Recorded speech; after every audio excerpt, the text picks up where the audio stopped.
Hello student, आज हम class 9th science subject की वर्कशीट 16 को डिस्कस करेंगे। हमारा चैप्टर चल रहा है परमाणु एवं अणु और आज हमारा टॉपिक है परमाणुकता और आणविक द्रव्यमान। अब इसको समझने से पहले थोड़ा सा हम पीछे जाएंगे और तत्व और यौगिक के बारे में फिर से समझेंगे। हम जानते हैं कि एक ही प्रकार के परमाणु आपस में रासायनिक अभिक्रिया कर तत्वों के अणुओं का निर्माण करते हैं। जैसा कि हमने पहले तत्व के बारे में पढ़ा था कि तत्व के जो अणु होते हैं वो एक ही प्रकार के परमाणुओं के मिलने से बनते हैं। इसी तरह से जो यौगिक होते हैं, पहले ही पढ़ा था कि यौगिक में दो या दो से अधिक तत्व आपस में रासायनिक रूप से जुड़कर फिक्स प्रोपोर्शन में जुड़कर बनते हैं। तो चूँकि वो दो या दो से अधिक तत्वों के मिलने से बनता है, इसीलिए उसके जो परमाणु होंगे वो अलग अलग होंगे, अलग अलग तत्वों के होंगे। यहाँ लिखा भी है, भिन्न भिन्न तत्वों के परमाणु अभिक्रिया कर यौगिकों के अणुओं का निर्माण करते हैं। अब आगे हम देखते हैं, किसी तत्व, यौगिक या पदार्थ के अणु में कुल परमाणुओं की संख्या उस अणु की परमाणुकता कहलाती है। परमाणुकता क्या है कि किसी भी तत्व में या यौगिक में या पदार्थ में कुल कितने परमाणु हैं, वही उसकी परमाणुकता कहलाएगी। यानी टोटल आपको संख्या गिन लेनी है कि कुल यहाँ पर कितने परमाणु मौजूद हैं, उसी को परमाणुकता का नाम दिया गया है। अब यहाँ उदाहरण दिया हुआ है, ऑक्सीजन गैस के अणु में ऑक्सीजन के दो परमाणु होते हैं। ऑक्सीजन जो होता है वो O2 के रूप में होता है, तो इसमें ऑक्सीजन के दो परमाणु हैं। तो यहाँ ऑक्सीजन की परमाणुकता जो है वो 2 लिखी जाएगी। और चूँकि परमाणुकता 2 है, इसीलिए इसको कहते हैं द्विपरमाणुक। यहाँ देखिए लिखा हुआ है द्विपरमाणुक, द्वि यानी 2। तो इसी तरह से नाइट्रोजन, क्लोरीन, ये सारे भी ऑक्सीजन, नाइट्रोजन, क्लोरीन, ये सारे द्विपरमाणुक तत्व हैं। इसके अलावा जो आर्गन है, हीलियम है, ये सारे एक परमाणु कहलाते हैं, क्योंकि ये एक ही तरह के परमाणुओं से मिलकर इनका अणु बना हुआ है, इसलिए उनको एक परमाणु कहते हैं। अब आगे देखिए, जैसे O3 ओजोन में 3 परमाणु होते हैं, है ना। ऑक्सीजन के 3 परमाणु आपस में मिलकर के ओजोन बनाते हैं, तो ये कहलाएगा त्रिपरमाणुक। अब आगे P4 हम देखते हैं, फास्फोरस। तो फास्फोरस के एक अणु में इसके 4 परमाणु होते हैं, है ना। 4 परमाणु आपस में जुड़ जाते हैं और फास्फोरस का एक अणु बनता है, यानी कि ये P4 के रूप में हुआ। चतुर्परमाणुक बोलेंगे इसको, है ना। एक एग्जाम्पल और देखिए, सल्फर S8 के फॉर्म में होता है, यानी सल्फर के एक अणु में इसके 8 परमाणु होंगे। तो इसकी परमाणुकता कितनी हो गई? 8 हो गई, और इसको कहेंगे बहुपरमाणुक। अब H2O का उदाहरण देखते हैं। जल के अणु H2O में 2 हाइड्रोजन और 1 ऑक्सीजन, कुल 3 परमाणु होते हैं और इसकी परमाणुकता 3 होती है। H2O, हाइड्रोजन के कितने परमाणु हैं? 2, प्लस ऑक्सीजन का कितना है? 1, तो इसकी परमाणुकता हो गई 3। यानी कि परमाणुकता क्या है? परमाणुकता टोटल नंबर देख लेना है कि इसके अंदर परमाणुओं की कितनी है।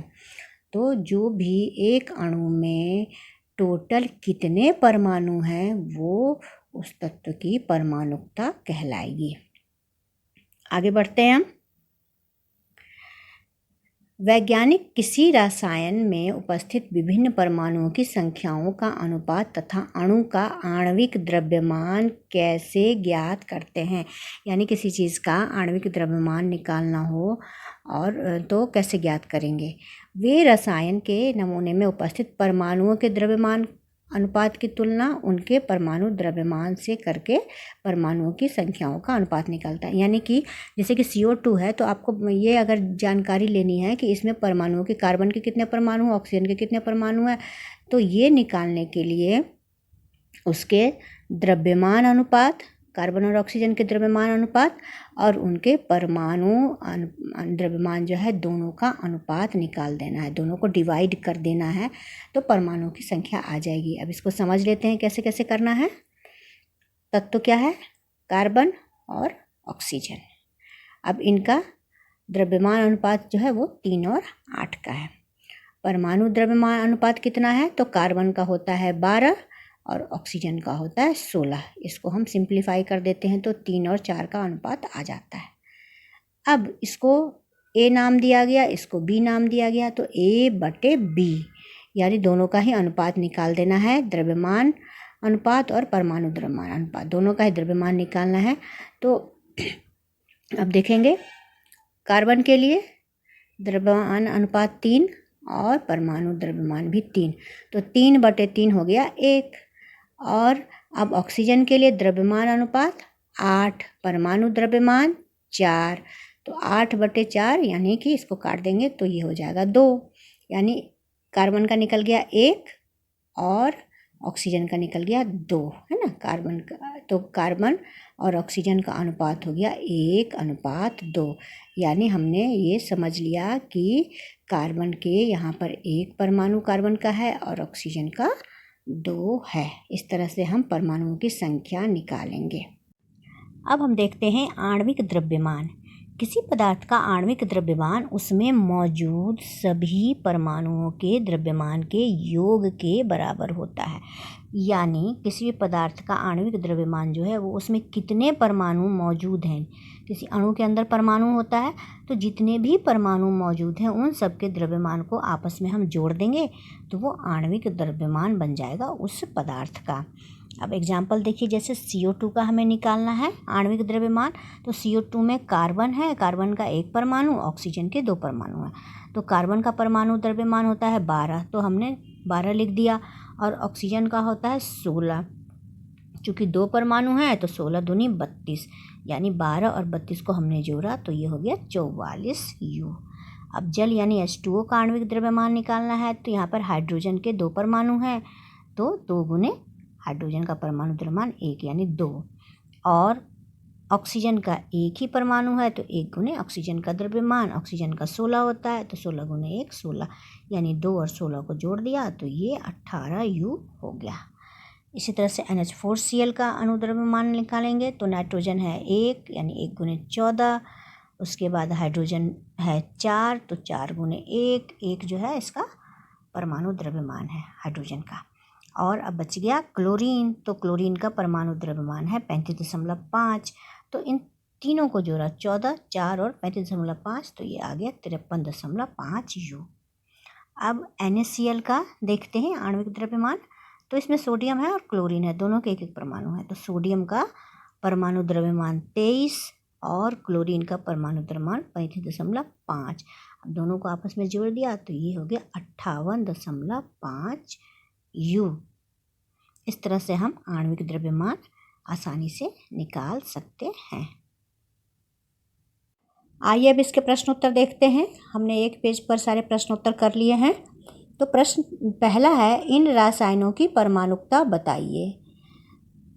CuSO4। अब इसमें हमें CuSO4 में इन सब के कितने कितने परमाणु हैं, Cu के कितने हैं, सल्फ़र के कितने हैं, ऑक्सीजन के कितने हैं, इन सब को गिनकर एक साथ जोड़ देना है तो वो उसकी परमाणुकता निकल जाएगी। जैसे इसमें कॉपर के परमाणु की संख्या 1 है, सल्फ़र की 1 है और ऑक्सीजन के 4 हैं, तो सबको जोड़ दिया 4, 1 5 और 1 6 हो गए। ये CuSO4 की परमाणुकता हो गई। तो तो इसी तरह से HCl में हाइड्रोजन का एक परमाणु, क्लोरीन का एक परमाणु, तो मिलके हो गए 2, यानी HCl की परमाणुकता हो गई 2। इसी तरह से S8 की हो गई 8। NaCl में सोडियम का एक परमाणु, क्लोरीन का एक परमाणु, तो ये दोनों एक और एक मिलकर 2, यानी NaCl की परमाणुकता हो गई 2। H2CO3 में हाइड्रोजन के 2 परमाणु और कार्बन का 1 और ऑक्सीजन के 3, यानी ये सारे मिलकर के हो गए 6, यानी H2CO3 की परमाणुकता हो गई 6। अब क्वेश्चन नंबर 2 देखते हैं। जल अणु में परमाणुओं की संख्या का अनुपात परिकलित कीजिए। तो इसको समझते हैं। पहले तो तत्व क्या क्या है जल अणु में? हाइड्रोजन और ऑक्सीजन। द्रव्यमान अनुपात तो आपके क्वेश्चन में दिया है कि द्रव्यमान अनुपात जो होता है जल अणु का वो 1:8 होता है।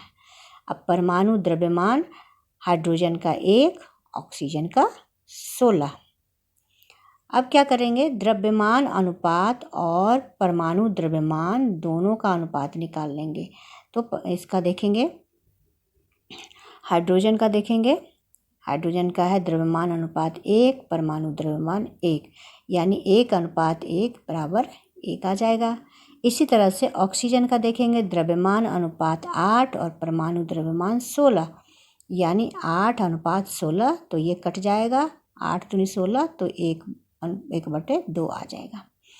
अब परमाणुओं की संख्या का जो अनुपात निकालना है वो इन दोनों की संख्याओं का, यानी ये और ये, इनका अनुपात निकालना। ये हाइड्रोजन का है ऊपर वाला, नीचे ऑक्सीजन का है, तो इनकी संख्या का अनुपात निकाल तो 1:1/2। और जब हम इसको पलटेंगे तो 2 ऊपर चला जाएगा, 1/1/2 क्या हो जाएगा?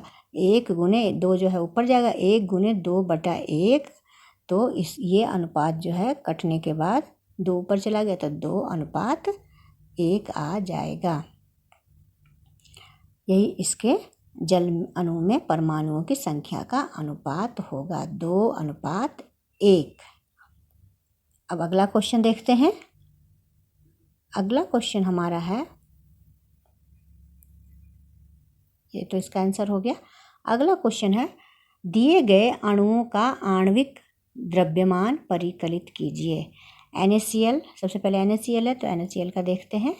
सोडियम का एक परमाणु है और इसका परमाणु द्रव्यमान जो होता है वो 23 होता है, तो 1 गुने 23 लिख दिया हमने। प्लस क्लोरीन का भी एक ही परमाणु है और क्लोरीन का परमाणु द्रव्यमान होता है 35.5, तो यानी 23 जमा 35.5 दोनों को जोड़ा तो 58.5 U हो गया इसका आंसर। दूसरा है CuSO4। CuSO4 का निकालेंगे तो कॉपर का एक परमाणु है, तो कॉपर का एक परमाणु 1 गुने कॉपर का परमाणु द्रव्यमान 63.5 है, तो वो लिख देंगे। सल्फर का एक ही परमाणु है और परमाणु द्रव्यमान जो है 32 होता है, तो 1 गुने 32। ऑक्सीजन के 4 परमाणु हैं और परमाणु द्रव्यमान 16 होता है, तो 4 गुने 16। अब ये हो जाएगा 63.5, 32 गुने 1 32 और 16 चौका 64, यानी इन सबको जोड़ दिया तो 159.5, 159.5 U इसका आंसर आ गया, आणविक द्रव्यमान आ गया। अब तीसरा नंबर देखते हैं। H2CO3 में अणुओं का आणविक द्रव्यमान निकालना है, तो हाइड्रोजन के 2 परमाणु हैं तो 2 गुने 1, कार्बन का 1 परमाणु है तो 1 गुने 12, 12 क्या है? परमाणु द्रव्यमान है कार्बन का, और ऑक्सीजन के 3 परमाणु है तो 3 गुने 16। अब इन सबको इकट्ठा करके जोड़ देते हैं, 2 जमा 2 जमा 48, 16 48 हो गया ना, तो तीनों को जोड़ दिया तो 62 U, यानी 62 U हो गया। अब चौथा देखते हैं। जल में निकालना है H2O में, तो हाइड्रोजन के 2 परमाणु और जल का परमाणु द्रव्यमान 1। इसी तरह से ऑक्सीजन का होगा 1 गुने 16, तो 2 गुने 1 2 हो गया और 16 गुने 1 हो गया 16, तो ये हो गया 18 U। इस तरह से आपके वर्कशीट का ये सारा काम यहाँ ख़त्म हो गया। मुझे आशा है कि आपको ये अच्छी तरह से समझ में आई होगी वर्कशीट। अगर समझ में आई है तो ये वीडियो आप अपने फ्रेंड्स के साथ ज़रूर शेयर करें। Thank you.